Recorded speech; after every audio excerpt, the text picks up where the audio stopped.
Sveiciens visiem! Šajā video mēs apskatīsim svarīgāko par pulsa zonām treniņu procesā. Pavisam izšķir 5 pulsa zonas. Dažās vietās tās ir 7, bet mēs apskatīsim pamat 5 pulsa zonas.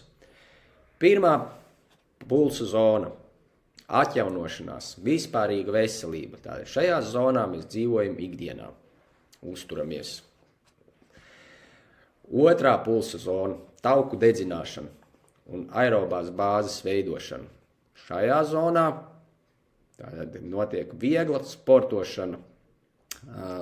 Viegla, tas nozīmē, ka sportojot, jūs varat brīvi smieties, runāties, strīdēties un turpināt sportot.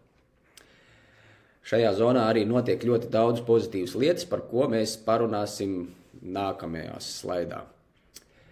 Trešā pulsa zona – sirds, asinsvadu kapacitāte, jau sports, mazliet augstākā intensitātē. Šos zonu gan ļoti daudz treniņos neizmanto, to vairāk sauc par parazīta zonu, jo šajā zonā īsti nekas netrenējas. Ne ātrums, ne izturība. Izturība vairāk trenējās otrā sporta zonā, ātrums savukārt 4. sporta zonā. Ejam pie 4. sporta zonas. Tātad šajā zonā atrodas aerobais slieksnis. Tas nozīmē, ka pēc šīs sliekšņa ķermenis izstrādā vairāk pienskābi un ķermenis ātrāk piekūst. Ja līdz šim slieksnim jums ātrums cēlās un nogurums arī auga līdzīgi, tad pēc šīs sliekšņa ātrums vairs neceļās, bet nogurums auga ļoti ātri. Un 5. sporta zona, pulsa zona. Nogurums veidojās ļoti ātri, atjaunošanās arī ir vajadzīga ilgāku laiku periodu nekā tas ir 3. vai 2. pulsa zonā. Tā, iesim tālāk. Galvenais jautājums, kurā zonā tad mums trenēties? Apskatīsim vēlreiz zonas. Pirmā zona, tā ir ļoti viegla zona. Es pat teiktu pat pa vieglu. Otrā zona viegla, garlaicīga, tomēr šī zona ir ļoti vērtīga. Kā jau minēju, šajā zonā notiek tauku dedzināšana, aerobās bāzes veidošana, tas ir izturības sporta pamatā, sirds asinsvadu kapacitātes palielināšana, to mēs parunāsim tālāk. Vidējā, tā 3. pulsa zona ir vidēji smaga, ātruma noturība. Garās distancēs sacensībās mēs skrienam šajās pulsa zonā, jo ilgāk varam tajā noturēties. Ja mēs kāpam 4. pulsa zonā, tad nogurums iestājās ātrāk un mums ir jāapstājās pēc kāda laika, sevišķi garās distancēs. Ja ne jāapstājās, tad jāpāriet soļos, jo ķermenis ilglaicīgi nevar tajā pulsa zonā darboties. Un kā jau minēju, 4. ir jau smaga un 5. jau ir maksimāla jauda, un tur nogurums iestājās ātri un ilgāk arī jāatjaunojās. Tad, kā jau minēju, apskatīsim 2. pulsa zonu un tās sniegtos labumus. 2. pulsa zona – zemas vidējas intensitātes aerobā slodze. Asinsritē un visā organismā notiek vairāk ļoti vērtīgi, pozitīvi procesi. Šī zona bieži tiek saukta par veselības un bāzes izturības zonu un pamatoti. Pirmais – uzlabojas kapilāru tīkls. Lūk, šis te ir kapilāru tīkls. Organismā ir apmēram 150 miljardi kapilāru, kas vienā līnijā veido apmēram 40 000 kilometru garu. joslu. Tas ir apkārt pasaulē. Trenējoties šajā pulsa zonā, palielinās kapilāru skaits muskuļos.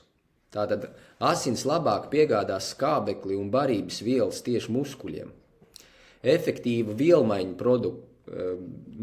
vielmaiņas produktu aizvadīšana. Tātad sadedzinātās vielas vai vecās vielas iet prom, jaunās nāk vietā. Palielinās sirdsdarbības, tāda pastīsimies, tāda rekutē ir tas. Palielinās sirdsdarbības sviede. Tātad sirdsdarbības efektivitāte. Sirds ar katru sitienu izsūknē vairāk asiņu.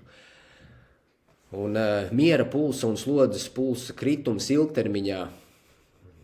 Pulss samazinās pēc kāda laika. Laiks var dažādi, bet tas nav diena, divas, tas ir nedēļas. 5, 6 nedēļas sportojot. Citam varbūt 6, 8. Un tātad, kopumā sirds strādā efektīvāk, ekonomiskāk. Uzlabojas asinsvadu elastība. Artērijas kļūst elastīgākas. Pastīsimies. Tātad sirds, artērijas kļūst elastīgākas. Samazinās asinsspiedienu risks. Labāk asins plūsmas regulācija slodzes laikā. Kā jau minēju iepriekš, uzlabojas tauku transports un tauku izmantošana. Tad sadedzinās tauki ķermenī. Pie tam jāpiemina, ka tie tauki sāk sadedzināties tikai pēc 20-25 minūšu slodzes. Tad, ja jūs vēlaties sadedzināt taukus, tad pirmais nedrīkst skriet ātrāk par otro pulsu zonu, un otrais tauki sāk sadegt tikai pēc 20 minūtēm un vairāk. Tātad jums treniņam jābūt ir vairāk par 20 minūtēm, lai tauki sāktu sadegt. Nākamais labums ir uzlabojis skābekļu piesaiste asinīs. Pams, ejam tālāk. Skābekļu piesaiste asinīs. Tātad asinīs skābekļus transportē eritricīti, tie izskatās šādi. Viņi piesaista plaušās skābekli, tad viņi pa asinsvadiem nonāk muskuļos, orgānos, un tad tur viņi atdod skābekli. Tātad muskuļi labāk izmanto šo skābekli enerģijā.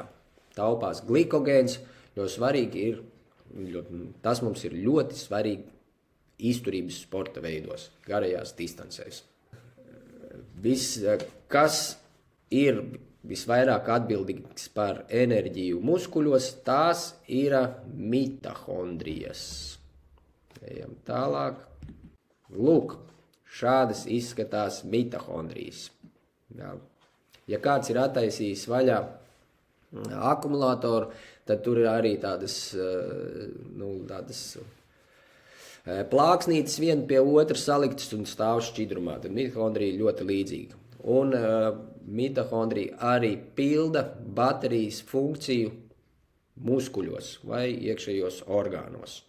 Tātad eritrocīti pārnēsā barības vielas un skābekli, un mitohondrijas no šīm vielām veido enerģiju, kas ir vajadzīga, lai darbotos muskuļi. Ja mitohondrijas nav, tad muskuļi nevar strādāt. Un tātad man te ir viens salīdzinošs video. Tātad šādi te varētu izskatīties mitohondrijas mūsu muskuļos. Tie, kas nodarbojās ar gariem treniņiem, cītīgi trenējās, tad šīs mitohondrijas vai baterijas ir daudz un lielas un uzlādētas pilnas. Savukārt, ja izturības treniņi nav veikti, tad šīs baterijas ir mazākas vai maz un pustukšas vai tukšas. Ko tas nozīmē? Tas nozīmē, ka pēc neilga skrējiena jums jau iestājās noguruma fāze. Gribās uzkost, uzēst, uzņemt enerģiju, lai varētu turpināt skriet. Savukārt, ja šīs baterijas ir pilnas, jūs pirmo stundu varat skriet, neuzņemot papildus enerģiju. Tās enerģija jau ir muskuļos iekšā šajās te mitohondrijās. Tātad noskaidrojām, kurā zonā trenēties. Ja? Tātad tā būs otrā. Bet nākamais jautājums, cik daudz tad tur trenēties? Vai visu laiku? Tātad tas ir princips 80-20. 80% mēs dzīvojam, trenējamies šajā zonā, tad mēs pārlecam trešai zonai pāri un ātruma treniņus veicam šajā zonā. Jā, tad atkal atjaunojamies un atkal te ir tie treniņi, kas ir intervāla treniņi vai treniņi skrējieni pret kalnu treniņi saucamie. Jā. Un otrā zonā ir garie treniņi. Tad ir tempa noturēšanas treniņi, kas ir, lai trenētu to ātrumu, kas jums ir paredzēts sacensību dienā.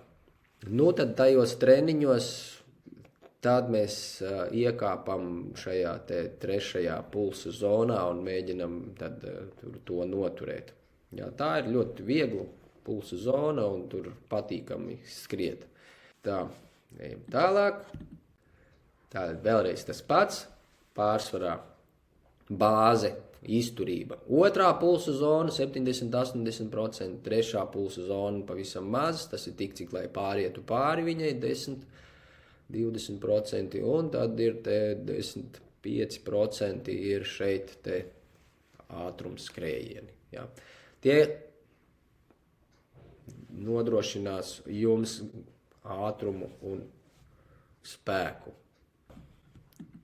Ejam tālāk. Tas kopumā šim video arī viss.